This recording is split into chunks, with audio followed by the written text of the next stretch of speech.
Nagsisimula ang pelikula sa marilag na tanawin ng isang magandang lungsod. Makakarinig tayo ng pagpalakpak at tumayo ang isang lalaki na mukhang napakarangal. Ang lalaking ito ay isang napakakilalang neurosurgeon. Umakyat siya sa entablado at tumingin sa lahat ng naroroon na audience. Nakatayo siya sa harap ng podium at sinimulan ang kanyang talumpati kasama ang isang grupo ng iba pang kilalang tao. Isa siyang kahanga-hanga sa surgery at napili bilang pinuno ng International Congress ng Organisasyong Neurosurgery. Nagbigay siya ng taos-pusong pananalita at nagpalakpakan ang lahat. Lumipat ang eksena sa isang surgeon na si Ken, na isang playboy. Pagkatapos ng una niyang tagumpay, pumunta siya sa isang bar at nakikipag-usap sa maraming kaibigan. Umiinom siya at sumasayaw nang mapansin niya ang babae na nakatingin sa kanya ng mapang-akit. Alam niya kung ano ang gusto niya, kaya magdamag silang magkasama. Nag-iwan siya ng maliit na tala para sa kanya habang nagpapatuloy siya sa mga gawain. Maganda ang lungsod at nagmamaneho si Ken para makarating sa kanyang trabaho. Nagtatrabaho siya kahit sa kotse, habang sinusubukan ng driver na makipag-usap sa kanya tungkol sa malakas na pag-ulan ngayon. Sa sandaling iyon, nakatanggap siya ng tawag mula sa isa pang kapwa-doktor. Pinag-uusapan nila ang tungkol sa isang matandang pasyente na ang kondisyon ay lumala kamakailan. Sinabi ni Ken sa doktor na papunta na siya, at inutusan muna niyang tingnan ang vitals ng pasyente hanggang makarating siya doon. Sumang-ayon ang kapwa-doktor at ibinaba ang tawag. Sa kabilang banda, isang babae ang gumising sa umaga at nagbukas ng isang kahon. Binubuo ito ng iba't ibang damit at nagsimula siyang gumawa ng mga damit. Bumalik si Ken sa kanyang apartment at nagsimulang magbihis. Ang babae ay nagdidisenyo at nananahi ng mga damit para sa kanyang ikabubuhay. Sa kabilang banda, mabilis na nagbihis si Ken at naghanda para sa ospital. Sumakay ang babae sa bus at pumunta sa kanyang destinasyon, at umalis si Ken sa kanyang apartment na may dalang suitcase. Nagmamadali siya, ang babae na nagngangalang Zeynep, ay nagtatrabaho rin bilang isang kasambahay sa apartment ni Ken, at nakakita siya ng tala na nagsasabing aalis siya ng bansa. Binasa niya ang tala na nagbigay sa kanya ng mga tagubilin sa lahat ng mga gawaing dapat gawin. Nagsisimula siyang gawin ang kanyang trabaho. Si Ken ay nasa isang seminar na pinag-uusapan ang ilang mga kritikal na kaso na ang mga operasyon ay tila masyadong mapanganib.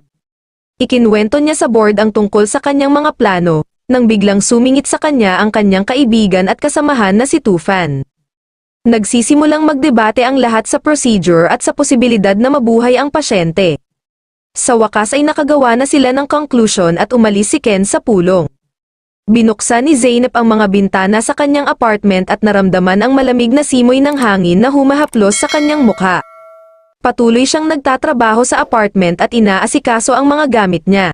Nag-uusap sina Ken at Tufan habang patungo sa iba't ibang operasyon.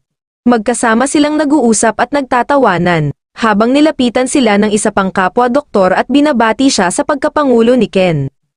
Iminungkahi niyang mag-party para sa okasyong ito at magdiwang, ngunit tumanggi si Ken na sinabing abala siya sa susunod na weekend sa iba pang aktibidad.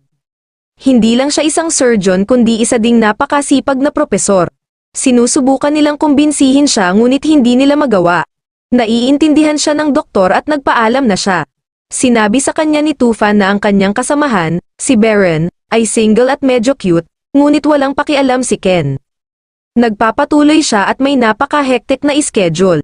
Dahil sa isang emergency, bumalik si Ken sa ospital pagkatapos kanselahin ang kanyang biyahe, para alagaan ang isang seryosong pasyente. Ang mga doktor na nakapaligid sa kanya ay namangha sa pambihirang husay ni Ken. Tinatapos ni Zeynep ang kanyang mga gawain nang makatanggap siya ng tawag mula sa kanyang nababagabag na kapatid. Sinabi niya sa kanya na nakalock ang kanyang bahay, dahil pinalaya sila ng may-ari, at si Zeynep ay na-stress. Nagpa siya ang kanyang kapatid na si Elif na pumunta sa bahay ng isang kakilala at tinanong si Zeynep tungkol sa kanyang mga plano. Sinabihan ni Zeynep si Elif na huminahon, at siya na ang bahala sa problema. Sa ospital, dumating si Baron upang batiin siya, at binibiro kung paano niya siya sinaktan pagkansela ng kanilang trip. Tinutokso siya ni Tufan tungkol sa kung paano siya seryosong nanliligaw sa kanya, ngunit tinanggihan ito ni Ken.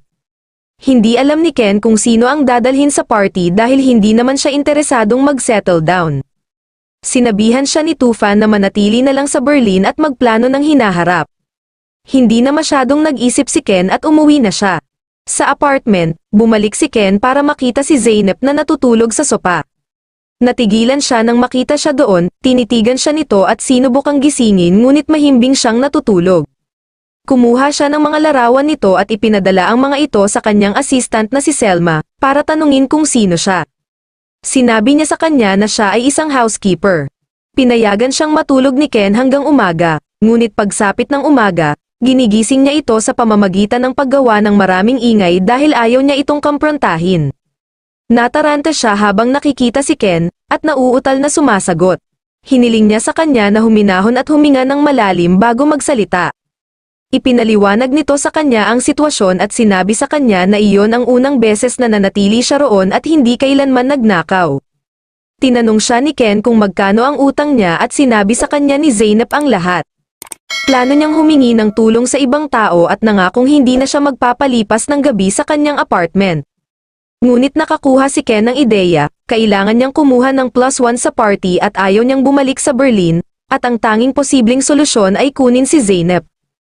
Nagsimulang mag-impake si Zeynep, ngunit pinigilan siya ni Ken na sabihing gusto niya itong maging kapareha. Sinabi niya sa kanya na babayaran niya ang lahat ng utang niya kung papayag siya sa alok, na nagpatigil kay Zeynep. Hiniling niya sa kanya na huwag nang muling magpalipas ng gabi at malugod itong pumayag. Sinabi niya sa kanya na huwag mag-alala tungkol sa anumang bagay at ang kanyang buhok, damit at bahay ay aalagaan ng kanyang katulong. Umalis siya bago pa siya makapagsalita ng anuman. Habang papaalis siya, hiniling niya sa kanya na tingnan ang case study na nauugnay sa kanyang kapitbahay na medyo may sakit. Iniisip ng lahat ng mga doktor na hindi siya gagaling, kaya pumayag si Ken na tingnan ang problema at humanap ng lunas kung kaya niya. Umalis siya sakay ng kanyang kotse at tumakbo si Zeynep papunta sa bahay. Tuwang-tuwa siya at nag-e-enjoy sa buhay ngayon, ngunit kabaligtaran naman kay Ken. Palagi siyang abala sa kanyang trabaho at pag-aalaga sa mga pasyente. Laging tinutulungan ni Zeynep ang mga estranghero at napapangiti ang lahat. Ngunit si Ken ay tumitingin lamang sa mga bata na parang mga pasyente at wala nang iba pa. Sinisigurado niyang hindi siya mag-aalala sa kanila at tinuturuan din ang kanyang mga estudyante ng tamang etiquette. Si Zeynep ay nasa telepono ng kanyang kapitbahay at sinabi niya sa kanila ang tungkol sa alok. Ang kanyang kapitbahay na si Bade, ay medyo may pag-aalinlangan sa alok dahil palaging may ibang babae si Ken sa kanyang bahay ngunit sinabihan siya ni Zeynep na huwag mag-alala at hindi niya ibibigay ang alok na ito anumang oras sa lalong madaling panahon. Sinabihan siya ni Bade na mag-isip ng mahinahon ngunit si Zeynep ay masyadong desperado na makuha ang kanyang bahay pabalik. Saglit silang nag-uusap, at tiniyak ni Zeynep na titingnan ito ni Ken. Kasunod nito, masasabi niya kay Tufan na solve na ang problema at isasama niya si Zeynep sa party. Nagulat si Tufan ngunit tinutuya lang siya, samantala, ang dalawa sa kanila ay tumitingin sa kalagayan ni Bade at ito ay napakalubha. Sigurado silang hindi magagamot ang kasong ito, sa sandaling iyon, dumating si Beren at ipinakita kay Ken ang kanyang kamakailang na i-publish na artikulo sa pahayagan. Saglit silang nagkukwentuhan at nagtawanan, pagkatapos ay umalis na siya. Patuloy ang panunukso sa kanya ni Tufan tungkol dito. Pag-uwi, dinala ng driver ni Ken si Zeynep sa isang marangyang designer store para sa kanyang damit, kung saan siya ay masiglang nagdiriwang. Tinitigan siya ng taga-disenyo ng taas-baba at hiniling sa kanya na subukan ang iba't ibang mga damit. Pagkatapos ay dumiretso siya sa salon para ayusin ang kanyang buhok at pampag-anda. Sa wakas, nagsimula na ang party at nakipagkita si Ken sa may-ari ng ospital at sa kanyang asawa. Kausap niya sila pagdating ni Berlin, nakatingin siya kay Ken at dire-diretsyong naglakad papunta sa kanya. Sinubukan siyang iwasan ni Ken at sa sandaling iyon, naglakad si Zeynep sa itsura na talagang nakamamangha. Hindi niya maalis ang tingin sa kanya, at agad na lumapit sa kanya para iwasan si Beren. Nagulat si Beren nang malaman niyang may kasintahan si Ken, habang ipinakilala niya si Zeynep bilang kanyang kasintahan. Lahat ay humanga sa pinili ni Ken at sa kagandahan ni Zeynep. Hiniling niya sa kanya na tawagin siyang Ken at kumilos ng mahinahon. Sinabi ni Ken sa kanya kung ano ang eksaktong sasabihin para makaalis sila ng maaga nang hindi naghihinala. Dinala siya nito upang makilala si Beren at ang may-ari. Nagalit si Baron ngunit hindi ito ipinakita, nagsisinungaling siya tungkol sa kanyang trabaho na nagsasabing mayroon siyang sariling kumpanya. Nag-usap sila saglit at umalis para dumalo sa party. Magkahawak kamay din na naglalakad sina Zeynep at Ken papunta sa party na nagpapanggap na mag-asawang nagmamahalan. Nakita ni Tufan ang mag-asawa at nagmamadaling pumunta sa kanila, dahil si Zeynep ay nababalisa. Nakipag-usap si Tufan sa kanya at ngumiti si Zeynep. Umalis si Ken saglit habang kumukuha si Tufan ng inumin para sa kanya at kay Zeynep. Nagsimula silang kumuha ng mga shot ngunit ito ay masyadong malakas para kay Zeynep. Nagreklamo siya na mainit ito ngunit hinimok siya ni Tufan na uminom ng higit pa para masanay siya dito. Bumalik si Ken, kasama si Miss Gulgon, ang asawa ng may-ari. Niyaya niya si Zeynep, para pag-usapan ang negosyo. Nag-aalangan si Zeynep pero hinihila siya palayo nito. Tumakbo si Ken sa likod nila habang patuloy na hinihiling ni Tufan na ligawan si Zeynep. Kapareha ni Zeynep ang ilang negosyanteng gustong makipag-usap sa kanya tungkol sa mga gamit sa paglilinis. Nagagawa niyang iwasan ang paksa ng sapat para maalis siya ni Ken. Magsisimula ang isang toast at pinalakpakan si Ken para sa kanyang hindi kapani-paniwalang tagumpay. Pumunta siya sa entablado at nagbigay ng talumpati habang pinatawa ang lahat. Nagsisimula na ang sayawan at talagang nag-e-enjoy si Zeynep habang naglalasing. Sina Tufan at Zeynep ay sumasayaw at nagsasaya habang ginagambala sila ni Ken. Kinuha niya ang mga shot glass sa kamay ni Tufan para masiguradong hindi malalasing ang mga ito, at siya mismo ang umiinom nito. Nataranta si Zeynep nang makitang inaalagaan siya ni Ken habang hawak nito ang kamay niya at nagsimula silang sumayaw. Sumasayaw sila sa magkabilang gilid at tumetawa sa isa't isa dahil malinaw na lasing na silang dalawa. Hiniling niya sa kanya na hawakan siya hanggang sa makalabas sila sa party. Masyadong nagseselos si Baron pagkatapos makitang sumayaw ang dalawa, at mabilis na umalis. Dumating si Mr. Hamdi, ang may-ari, at hiniling sa kanila na samahan siya pagkatapos ng party, ngunit agad na tumanggi si Ken. Gayunpaman, napapayag pa rin sila. Doon ay nakita ni Zeynep ang pribadong jet ni Mr. Hamdi. Namangha si Zeynep at nakipagsabayan kina Ken, Mr. Hamdi at kanyang asawa. Sumandal sila sa mga upuan at mahigpit na kumapit si Zeynep sa kanyang upuan dahil takot na takot siyang lumipad. Hawak ni Ken ang kanyang kamay sa buong oras para suportahan siya at pinahahalagahan iyon ni Zeynep. Lumipad sila at nakarating sa isang magandang lugar na may tubig na kasing linaw ng salamin sa umaga. Humihingi ng paumanhin si Miss Gulgon sa pagsama sa kanila at hiniling sa kanila na magpahinga sandali pagkatapos ng mahabang biyahe. Umalis sila at humingi ng paumanhin si Ken para dito. Sinabihan siya ni Zeynep na huwag mag-alala, dahil doon niya lang makikita ang ganoong kagandang tanawin sa buong buhay niya. Nag-uusap sila sa buong daan at naglalakad papasok sa labas ng bahay ni Mr. Hamdi. Doon ay inihanda ang lahat para sa kanila, at si Zeynep ay natulala sa ganda at tanawin. Pareho silang pagod at nagpasyang matulog ngunit iisa lang ang kama. Sinabi sa kanya ni Zeynep na siya ay matutulog sa kama, ngunit tumanggi si Ken matulog kasama niya. Sinabihan niya itong magpahinga dahil nakasanayan na niyang hindi matulog. Masama ang pakiramdam ni Zeynep at nag-aalok na makisalo sa kama dahil malaki ito. Masyadong pagod si Ken kaya pumayag na siya, lumabas siya ng kwarto at sinabihan ng kanyang assistant na ipagpaliban ang lahat ng kanyang operasyon dahil wala na siya sa lungsod. Matapos matiyak na ang lahat ng kanyang trabaho ay ipagpaliban, pumasok siya sa silid upang makita si Zeynep na mahimbing na natutulog. Maingat siyang pumunta sa kabilang gilid ng kama at sinubukang matulog ngunit hindi siya makatulog. Kahit si Zeynep ay nagpapanggap lang na natutulog pero sa totoo lang, gising na gising silang dalawa sa kabila ng pagod. Sa umaga, nakita ni Ken na wala si Zeynep, nagpalit siya ng ilang bagong damit at nakasama si Mr. Hamdi at ang kanyang asawa ngunit si Zeynep ay wala kahit saan. Sinabi sa kanya ni Miss Gulgon na si Zeynep ay namasyal. Pumunta si Ken para hanapin siya at tawagin siya. Lumilitaw si Zeynep mula sa likod ng ilang palumpong na may ilang bagong pitas na prutas. Inaalok niya ang mga ito kay Ken at kinain niya ito. Masarap ang mga ito at pinupuri niya siya, pinag-uusapan nila ang magandang lugar, at tinatawag din siyang maganda ni Ken at sinasabing siya ang taong madaling umangkop sa mga lugar. Unti-unti siyang nahuhulog sa kanya ngunit hindi pa niya ito napapansin. Nakatanggap siya ng tawag mula sa kanyang assistant na nagsasabi sa kanya na ang lahat ay pinangangasiwaan. Mag-aalmusal na sila, nang sinabihan siya ni Ken na huwag siyang kausapin ng formal bilang boss niya at pumayag naman si Zeynep.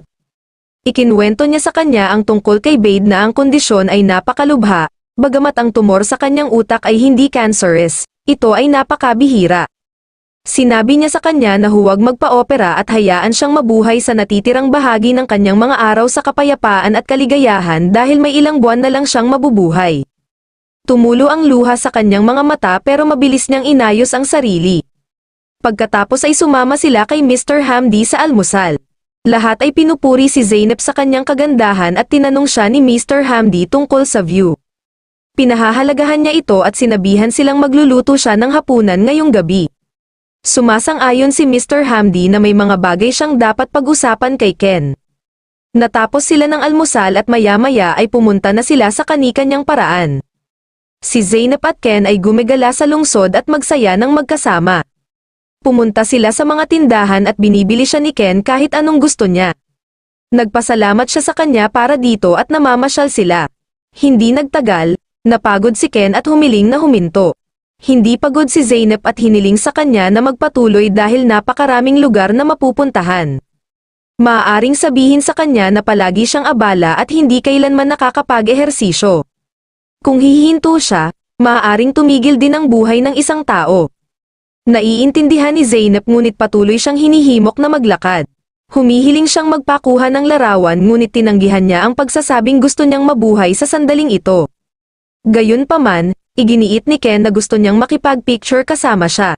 Kumuha siya ng magandang larawan at pumunta sila sa isang cafe. Umupo sila roon at pinag-uusapan ang lahat ng magagandang bahay at lunti ang puno. Sinabi sa kanya ni Zeynep kung paano niya babaguhin ang ilang bahay ayon sa kanyang mga pangangailangan, at maingat na nakikinig si Ken, tinanong niya ito tungkol sa kanyang pamilya, kung saan sinagot niya na ang kapatid na lang niya ang kanyang pamilya, dahil namatay ang mga magulang niya sa isang aksidente sa sasakyan noong nakaraan, pagkatapos noon, siya na ang bahala sa mga gastusin ng kanyang kapatid. Ganap na umaasa si Elif kay Zeynep para sa kanyang pag-aaral, ngunit mukhang hindi nakikita ni Elif ang kanyang paghihirap. Sa proseso ng pagkukwento sa kanya, tinawag niya si Ken na isang taong walang pakialam sa mga paghihirap ng iba at agad siyang humingi ng tawad. Nakukonsensya siya at nagkaroon ng awkward na katahimikan. Gabi na at naghahanda ng hapunan si Zeynep, lahat ay humahanga sa kanyang luto. Nagpapasalamat sila sa kanya para sa masarap na pagkain. Hiniling pa nga ni Miss Gulgan sa kanya ang masarap na pagkain at masaya siyang pumayag na turuan siya. Masaya silang nag-uusap nang muling itanong ni Miss Gulgan ang negosyo ni Zeynep, at pinag-usapan kung gaano karaming tao ang gustong mamuhunan sa kanyang kumpanya para sa sterilization. Siya ay malalim sa paksa at humihiling na mag-set ng mga date upang pag-usapan ito. Dahil dito, hindi na komportable sina Ken at Zeynep kaya hindi na kinaya ni Zeynep.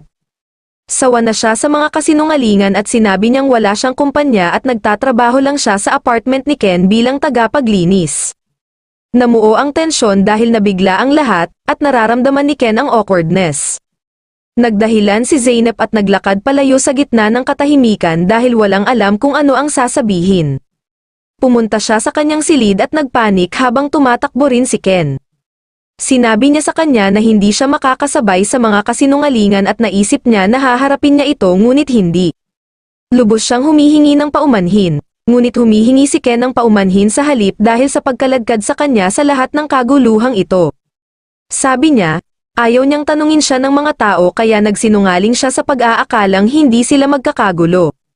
Pareho silang tahimik saglit at umalis si Ken sa kwarto at hiniling siyang magpahinga dahil aalis na sila sa susunod na umaga.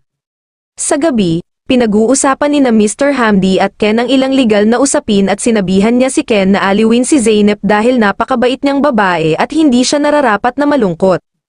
Sa umaga, magkahiwalay ng lakad sina Ken at Zeynep. Mayroon na siyang malalim na pagkagusto sa kanya. Tinanong niya ito kung pupunta siya sa kanyang apartment ngunit ang sagot niya ay hindi. Nag-aalok siyang linisin ang apartment ngunit sinabihan lang siya ni Ken na umuwi at magpahinga. Pumayag siya at sumakay sa kotse niya sa bahay. Tinanong ni Bade ang lahat at sinabing muntik na siyang mamatay sa kuryosidad. Tumawa si Zeynep at sinabing nag-propose sa kanya ang doktor bilang isang biro. Naniniwala si Bade pero napagtanto niya na nagbibiro siya at tumawa si Zeynep. Ikinwento niya kay Bade ang lahat tungkol sa magandang biyahe at bakasyon, at patuloy niyang tinutukso siya.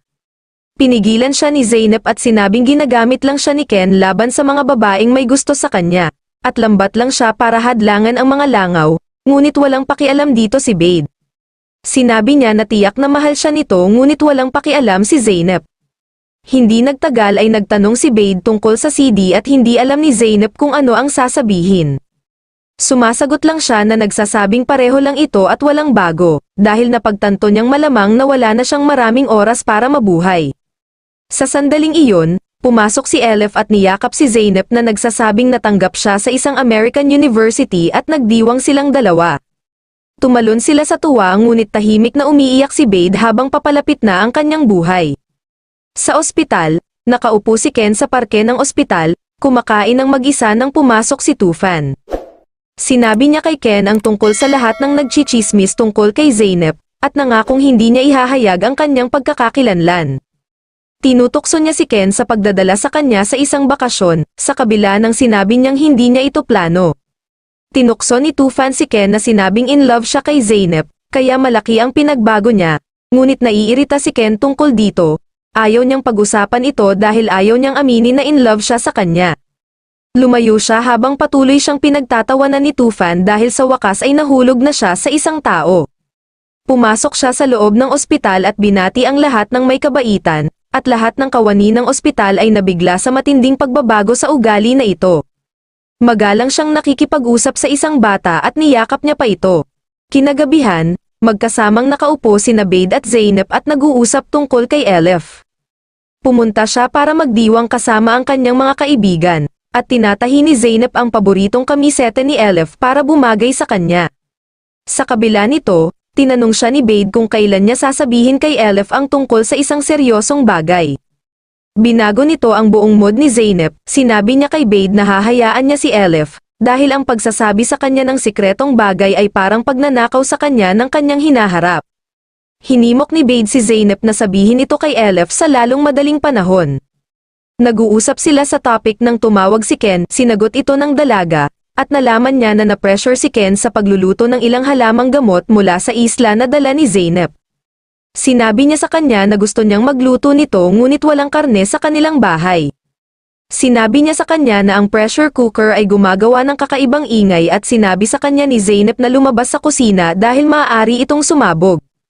Biglang pumutok ang pressure cooker at nagkagulo ang kusina. Talagang nag-aalala si Zeynep at nag-alok na pumunta upang suriin siya. Natutuwa si Ken at hinihiling na pumunta sa kanya ngayon din. Nagmamadaling pumunta si Zeynep sa apartment na ito para tingnan kung okay lang siya. Dumating si Zeynep sa apartment at binuksan ni Ken ang pinto at hinayaan siyang makita ang kusina na napakagulo. Sinabi sa kanya ni Zeynep na lilinisin niya ito sa lalong madaling panahon, ngunit si Ken ay patuloy na nakatitig sa kanya at nag-aalok ng tulong. Pagkatapos ng lahat, gagawin nila ito ng magkasama. Sumang-ayon siya at nagsimula silang maglinis ngunit tumataas ang tensyon. Hinawakan ni Ken si Zeynep at baliw na tumitig sa kanya.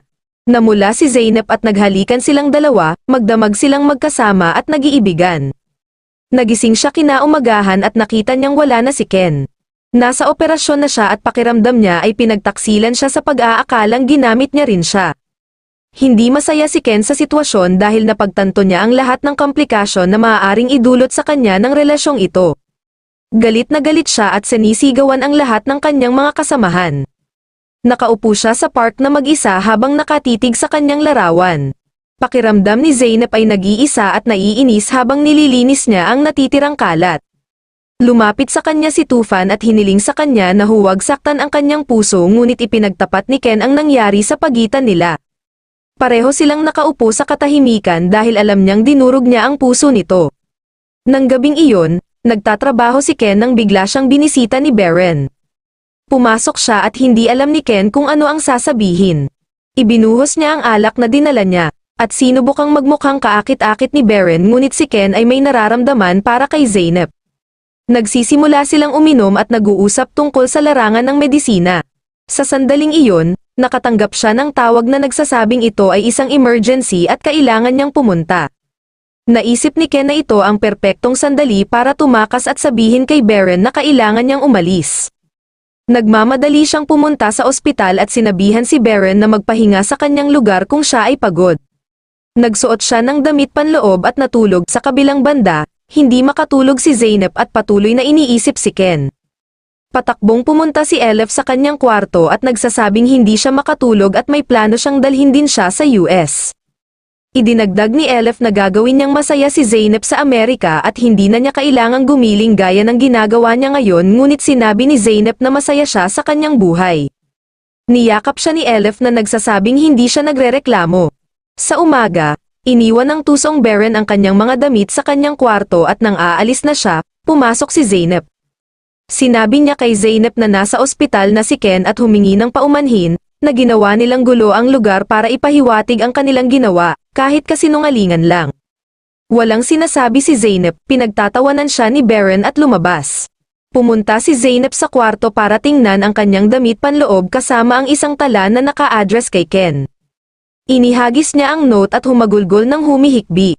Talagang minahal niya si Ken ngunit sinira niya ang tiwala niya. Tumatakbo siya palabas ng apartment na umiiyak. Sa ospital, nagkita sina Ken at Baron, nag-usap sila saglit at sinabi sa kanya ni Baron na natulog siya sa kanyang lugar dahil sa sobrang pagod. Bumagsak ang mukha ni Ken, idinagdag ni Baron na dumating si Zeynep sa tamang oras upang linisin ang kanyang kalat at peking humingi ng paumanhin kay Ken. Hindi nagtagal ay napagtanto niya kung ano ang ibig sabihin nito at tumakbo siya palabas ng ospital. Nagpa siya siyang aminin ang lahat ng kanyang nararamdaman. Sa bahay, galit na galit si Zeynep at gayon din si Bade. Patuloy niyang minumura si Ken dahil sa pagiging bastos nito na hindi na kinakaya ni Zeynep. Nagagalit siya kung paano siya nahulog sa kanya at kung paano siya naging tanga. Sinabi sa kanya ni Bade na ang lahat ng ito ay nakaraan na, habang patuloy silang nag-iimpake para sa kanilang paglalakbay sa Italy kasama ang pamilya ni Bade. Hinihimok niya si Zeynep na maging masaya at magkaroon ng magandang oras sa bakasyon. Pumayag si Zeynep at nagpasyang kunin ang lahat ng kanyang labada. Patuloy na minumura ni Bade si Ken at sa tingin niya ay bubugbugin niya ito kung sakaling makita niya ito. Sa sandaling iyon, dumating si Ken at hinahanap si Zeynep kung saan natigilan si Bade. Hindi siya umimik at pinapasok lang siya para makita si Zeynep. Galit na galit si Zeynep at sinigawan siya ngunit nakiusap siya na makinig muna siya sa kanya. Sinabi niya sa kanya na talagang nalilito siya, ngunit walang balak na makinig si Zeynep. Gusto niyang lumayo ngunit sinabi niya sa kanya na hindi siya kailanman nakakaramdam ng ganito tungkol sa sino man at ang kanyang isip ay magulo. Gusto niyang magkaroon ng panahon para malaman ito, at ipaliwanag na wala siyang ginawa kay Baron. Sinabi niya ito ngunit sapat na si Zeynep, sinabi niya sa kanya na wala na siyang oras para sa kanya at sinubukang lumayo. Sinusubukan niyang pigilan siya at humingi ng pagkakataon ngunit nag-breakdown siya. Inuulit niya ang lahat ng sinabi sa kanya ni Ken tungkol sa tumor ni Bade habang umiiyak. Lumalabas, hindi si Bade ang may tumor kundi si Zeynep mismo. Wala siyang gaanong oras at nawasak si Ken, sinabi sa kanya ni Zeynep na siya iyon at hindi si Bade. Hindi alam ni Ken kung ano ang sasabihin ngunit sinubukan niyang sabihin sa kanya na gagawa siya ng paraan ngunit pinigilan siya ni Zeynep. Sinabi niya sa kanya na hindi siya maaaring dumaan sa anumang pamamaraan ngayon dahil kailangan niyang mangolekta ng pera para kay Elif. Hiniling niya sa kanya na ihinto ang pag-iisip tungkol kay Elif ngunit hindi siya pumayag. Umiiyak niyang sinabi sa kanya na tinanggap na niya ang kanyang kapalaran at hindi niya maipapaalam kay Elif kung ano ang nangyari sa kanya. Kaya naman ang plano nila Bade ay pumunta sa Italy para mabuhay ng masaya sa mga huling araw niya. Nagsisimula siyang humikbi, hindi alam kung ano ang gagawin. Inaayos ni Zeynep ang kanyang mga gamit nang hilahin siya palayo ni Ken. Sinabi niya sa kanya na hindi niya siya maaaring iwan, pagkatapos na muli siyang matagpuan. Mahal niya ito at hindi niya ito pababayaan, sinabi niya sa kanya na sasama rin siya sa kanya ngunit sinabi ni Zeynep na hindi siya kailanman malaya. Nangako siyang maglalaan ng oras para sa kanya at gusto niyang sumama kasama niya. Nagyakapan sila ng mahigpit nang mapagtanto nila ang pagmamahal nila sa isa't isa. Nakangiti si Zeynep habang kinakaladkad siya palayo para mabuhay sa sandaling ito. Pumupunta sila sa Italy at ginugugol ang kanilang oras na magkasama lang sa pagtatawanan at pakikipag-usap. Nagde-date sila at hindi mapigilan ni Ken na lalo pang mahulog sa kanya. Nag-uusap sila tungkol sa mga sweet nothings at naglalakad sa mga dalampasigan ng magkahawak kamay. Nagsasaya sila sa presensya ng isa't isa at nagpasya na sulitin ang oras nilang magkasama. Sabay silang tumakbo sa buhos ng ulan habang hinahayaan ni Zeynep ang mga patak ng ulan sa kanyang kamay. Talagang mahal niya ito at nangangako na aalalahanan siya magpakailanman. Lumalabas sila sa ulan at nagsasaya, hindi kailanman nabuhay si Ken ng ganito kasaya. Sumasayaw siya sa ulan kasama niya, niyakap nila ang isa't isa at naghahalikan sa ulan. Kinaumagahan, parang tense ang lahat, nagising si Zeynep mula sa kanyang pagtulog at tumakbo si Ken papalapit sa kanya. Sinabi niya sa kanya na nakahanap na siya ng solusyon at siguradong gagaan na ito. Nakikiusap siya sa kanya na bigyan siya ng pagkakataon at pumayag siya. Sa ospital, nabigla si Tufan sa procedure, lubos siyang tutol dito ngunit ayaw ni Ken na pakinggan ito. Mayroon lamang 10% na posibilidad na mabuhay, sinabi ni Ken na sapat na iyon ngunit hiniling ni Tufan sa kanya na huwag sirain ang kanyang buhay. Ito ay napaka-posibleng ilagay siya sa mga makina magpakailanman. Si Ken ay nagsimulang humikbi, alam na totoo ang sinasabi ni Tufan. Sinabi niya sa kanya na mag-oopera siya ngunit sumagot si Tufan na hindi niya magagawa ang operasyon sa ganoong emosyonal na kalagayan. Tumanggi siyang magsagawa ng operasyon at sinabing hindi siya makatingin kay Ken na sirain ang kanyang sarili. Lumayo siya at nagsimulang tumulo muli ang mga luha sa mga mata ni Ken. Sa bahay, si Elif ay nalulungkot nang marinig ito. Tinanong niya si Zeynep kung paano ito umabot sa ganoong yugto at bakit hindi niya sinabi sa kanya. Sinabi ni Zeynep na ayaw niyang makagambala sa kanyang scholarship. Sinabi ni Elif sa kanya na maaari silang sumubok ng isang bagay ng magkasama. Ngunit sinabi lang ni Zeynep na tiningnan niya ang lahat at wala talagang lunas. Si Elif ay umiiyak, humihikbi na ngayon, bumagsak si Elif sa lupa habang umiiyak dahil iiwan siya ng kanyang kapatid. Nagmumura siya na sinasabing si Zeynep lang ang mayroon siya at maging siya ay aalis na rin. Hindi siya mabubuhay mag-isa nang walang sino man sa mundong ito, at tahimik na umiiyak si Zeynep. Nakiusap si Elif na huwag pumunta ngunit hindi niya ito pinili. Sinabi niya sa kanya na may paraan si Ken, ngunit hindi nasisiyahan si Elif. Sa ospital, ipinakita ni Ken ang kanyang ideya sa surgical board at mukhang walang nakasakay. Maging si Tufan ay nagsasabi na ito ay masyadong mapanganib dahil hindi pa ito nasusubukan. Sumasang-ayon ang ibang mga doktor na nagsasabing mamamatay pa rin siya at wala ng pagkakataon na mabuhay. Sinabi ni Beren na hindi niya maaaring hadlangan ang reputasyon ng kanyang ospital para sa mga personal na benepisyo ni Ken, na ikinagalit niya. Sinasabi niya sa lahat na wala siyang pakialam at gagawa siya ng paraan. Sa bahay, ipinakita ni Zeynep kay Elif ang token na tinahi niya para kay Elif. Isa itong sheet ng lahat ng bagay na malapit sa kanila na maaaring gamitin bilang memento. Niyakap ni Elif ang kanyang kapatid na babae na nagmamakaawa sa kanya na huwag siyang pabayaang mag-isa. Tahimik silang umiiyak at sinabi ni Zeynep sa kanya na gustuhin man niyang mabuhay ng matagal ngunit hindi na maaari. Naisabuhay niya ang kahulugan ng buhay, magkasama silang nagbonding. Nababalisa si Ken dahil hindi niya ito matutulungang mag-isa. Kailangan niyang gumawa ng paraan para magamot siya. Sa sandaling iyon, nakatanggap si Tufan ng tawag na nagsasabing ang isa sa mga pasyente ni Ken ay dumanas ng panloob na pagdurugo at nangangailangan ng agarang operasyon. Sa kabilang banda, naghahanda din si Zeynep para sa operasyon. Dito ay nababalisa sina Elif at Bade, sinusubukan niyang magpaalam ng pigilan siya ni Elif. Nangangako silang hindi magpapaalam dahil naniniwala si Elif na babalik siya ng mas mahusay kaysa dati at magiging matagumpay ang operasyon. Niyakap nila ang isa't isa ng mahigpit. Sa sandaling iyon, dumating si Ken at sinabi sa kanya na gagawin nila ang operasyon sa lalong madaling panahon.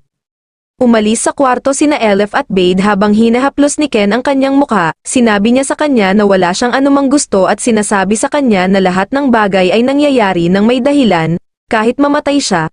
Magiging masaya siya, naiiyak habang naririnig iyon, bumagsak ang mga luha sa kanilang mga mata, pinapangako niya sa kanya na lagi niyang maaalala siya kapag umuulan at pumayag siya habang umiiyak. Nagbahagi sila ng magandang sandali na magkasama at hinalikan niya ang pisngi nito na nagsasabi sa kanya na magiging okay lang ito. Inamin nila na mahal nila ang isa't isa at doon siya dinala sa operation theater. Nagmamadali siyang pumasok sa operation room, pumasok si Tufan at nagtanong kung talagang nagdurusa siya ng internal bleeding ngunit hindi sumasagot si Ken. Pinagalitan ni Tufan si Ken dahil sa pagsisinungaling at pagsuway sa lahat ng protokol ng ospital. Ngunit si Ken ay binaliwala siya at sinabi sa kanya na gawin ang kanyang tungkulin. Naghahanda na sila para sa operasyon, aalis na si Beren sa ospital nang sinabihan siya ng isa pang doktor tungkol sa operasyon ni Zeynep.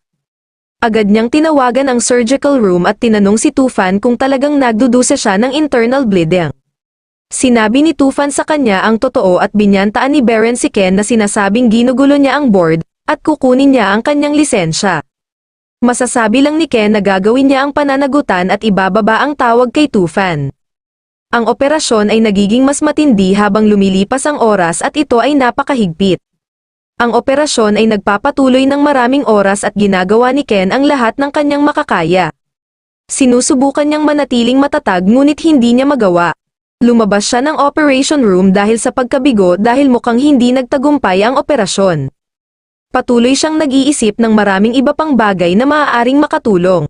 Lumipas ang mga oras nang magsimulang tumunog sa kanyang isipan ang mga salita ni Tufan. Bumalik siya at tumingin sa kanyang CT scan, nahanap niya ang problema at nagpasya siyang magsimulang muli. Hinihiling niya sa lahat na baguhin ang kanilang mga posisyon at maghanda. Sinabi sa kanya ni Tufan na ito ay isang masamang ideya ngunit hindi siya nakikinig. Lahat sila ay sumubok muli ngunit ang parehong problema ay lumitaw. 8 oras na ang nakalipas at nagpapatuloy ang operasyon. Ngunit bigla itong dumudugo at nagiging komplikado ang bawat sitwasyon. Lahat sila ay nagsisimulang mag-agawan upang tapusin ang trabaho. Nagagawang nilang pigilan ang pagdurugo ngunit pagkatapos, huminto ang kanyang puso at nabigla si Ken. Si Tufan ang pumalit habang si Ken ay manhid, lumabas siya ng kwarto habang lumalala ang sitwasyon niya. Bumagsak siya sa lupa at hindi napigil ang umiyak. Hindi niya ito maliligtas ngunit biglang tumibok muli ang puso niya ngunit nakome siya. Sinabi ni Ken kay Elif ang tungkol dito at hiniling sa kanya na manatiling matatag at gawin ang gusto ni Zeynep. Iyon ay ang pag-ibig araw-araw na parang ito na ang kanilang huling sandali. Pagkalipas ng 3 buwan, si Ken ay nasa isang magandang bahay na nakikipag-usap kay Zeynep. Nagluluto siya ng almusal at pumasok si Zeynep sa bahay. Maayos na siya ngayon at napakasaya, sila ay nagmamahalan at nabubuhay ng magkasama. Natuto siyang mamuhay ng masaya kasama ang kanyang kasintahan, magkasama silang pumupunta sa palengke at uuwi kapag umuulan, bumuhos ang mga patak ng ulan sa katawan ni Zeynep habang pauwi si Ken, naaalala niya siya habang nagsisimula itong bumuhos tulad ng ipinangako niya, ngunit si Zeynep ay patuloy na nakahiga sa ilalim ng ulan, hindi na gumagalaw. Naaalala ang lahat ng mga sandali na kasama niya ito habang binabagtas niya ang ulan sa bandang huli. Maraming salamat sa panonood kaibigan, muli huwag mong kalimutan na mag-subscribe at i-like ang video.